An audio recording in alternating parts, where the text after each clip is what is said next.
রাত তখন প্রায় 8:30। আমি রেডি সেডি হয়ে গেছিলাম, আর এদিকে দেখো একটা শালও নিয়ে নিয়েছি গায়ে, কারণ যেহেতু অনেকটা ঠান্ডা পড়েছিল। কার্তিক পুজোর দিন দুটো নিমন্ত্রণ ছিল, তাই বোনেরা ওই রাস্তা ধরে চলে গেছিলো একটা নিমন্ত্রণতে, আর আমি গেছিলাম আমার বান্ধবীর নিমন্ত্রণেতে। আমি যখন যাই ও তখন ঘর ডুবোতে আসছিলো, তাই আমাকে বলছিল যে চল তুই আমাদের সাথে যাবি। আসলে ওরা ভাবতে পারেনি যে আমি ওদের কার্তিক পুজোতেও যাব, মানে ওরা দেখে আমাকে অনেকটাই খুশি হয়েছিল। আর এদিকে দেখো ঘর ডুবানোর পরে আমি এখানে খাওয়া দাওয়া করে নিয়েছিলাম।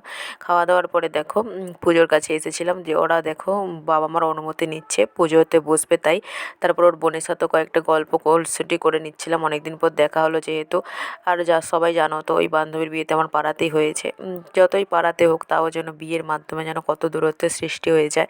ও যখন আমাকে কার্তিক পুজোর জন্য নিমন্ত্রণ করেছিল ফোন করে, আমি তখন বলছিলাম এই তো কদিন আগে আমরা মনে হয় দুজনে কলেজ যাচ্ছিলাম, আর এরই মধ্যে তোর বিয়ে হয়ে গেলো, তোকে কার্তিকও দিয়ে দিল। মনটা যেন অনেকটা খারাপ হয়েছে। আসলে বিয়ে জিনিসটার মাধ্যমে যেন বন্ধু বান্ধবের মধ্যে একটা দূরত্ব সৃষ্টি করে দেয়।